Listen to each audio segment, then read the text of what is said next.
What is going on, guys? This is Ben again with another beard product review. Yeah, I know, another one. My backdrop game is weak. I'm sorry. I thought this looked pretty cool. Dead bodies and wheelchairs and stuff. I didn't expect it to be so shiny. I don't have professional equipment. It's kind of what you get. And I am sorry. Anybody knows my family knows that much like Christmas time, Halloween is treated as such. We like horror movies and the whole creepy ghosts and goblins type of thing. It's been a staple since my wife and I have been together. We've always been into it, dressing up the whole 9 yards. So we were up in the city and I picked this up as I thought, well, yeah, that'll be a cool backdrop. No, not even a little bit. It's just shiny and weird. Anyway, today's video is going to be about butters. And this isn't a ranking system. I'm not planning on doing that. I just wanted to kind of give I have all sorts of butters here in all different consistencies. And I kind of want to give you a kind of a heads up, if you will, if you were going to purchase from any of these companies. So in no particular order, we are going to go right to left here. This is a Ruddy Whip butter. This is by far the lightest of the butters. Maybe I had something in there. I do not. It breaks down the hand really, really easy. All these butters have the same or similar nutritional values for your beard, and all these products make your beard feel amazing. So the next up, the 1912 butter by Luxurious Bastard. This is definitely a thicker butter. I guess Dave was a little concerned it might melt down in transit from California to New York. It did not. It's heavy enough, and you can even smell it through the tin. If you guys haven't checked out Luxurious Bastard 1912, it's so unique, such an amazing scent, and now I have it in a butter, which is great. This is definitely not something you can wear at nighttime. At least I can't. It's way too pungent, and nor do I want to be unconscious when this stuff is in. I want to be able to smell it. Great properties, soft beard, the whole 9 yards. Very, very good stuff. Next up would be Fabled Beard Co. This is the Barkeep. This is a unscented butter. And that's what you get. You get the cocoa butter and shea butter and everything. This is definitely a heavier bodied butter by far. It's probably the heaviest butter I have. It's just the light side of a balm, in my opinion. It does have beeswax in it, so it's got a little bit of hold if you want to use it during the day. Very, very good properties. Does its job well, just a little on the thicker side. Next up, I didn't do a review on this company yet. This is my first go with them. This is the Live Bearded, the Mossy Oak. It's very, very faint, the Mossy Oak scent. I mean, it's a woodsy type of piney, kind of, that outdoory. This is probably is second in the line of the heavier of the butters that I have. Again, it feeling beard's great. I mean, it does a great job throughout the nighttime. I'm not in love with the scent. I don't dislike it. It's just kind of there. I mean, as a kind of utility type of product, it works really well for me. And in no way is that a bash on this company. They do phenomenal stuff. They're a very positive company.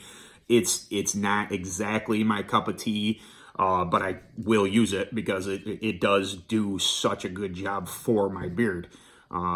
Scent or hardness of the product really doesn't even factor into whether or not I'll use it or not. Just one that, I guess I have, a few preferences over. Next up, Beard Octane. This is the liquid gold version. This is a whipped butter. It does have a bit of body to it. This is even lighter than the last two that I just showed you. This stuff is phenomenal. if you don't have liquid gold, much like the 1912 liquid gold, this is their take on oud. I've said it before. I think there's frankincense in it. It's got a little, not spice, but it's got a little ting to it. Not quite sure. This went on my racecation with me just because I know how well it works, and I can go to it no problem whatsoever. Next in line here, I guess I'll go with this is the Damn Yankee Panama scent. And this is, scent-wise, so good. Oh, it's so very good. Scent-wise, this stuff is amazing.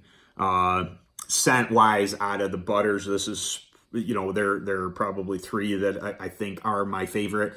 This ranks up with the 1 and 2 type of thing. I kind of bounce back and forth. I just got this not too long ago, and I absolutely fell in love with it.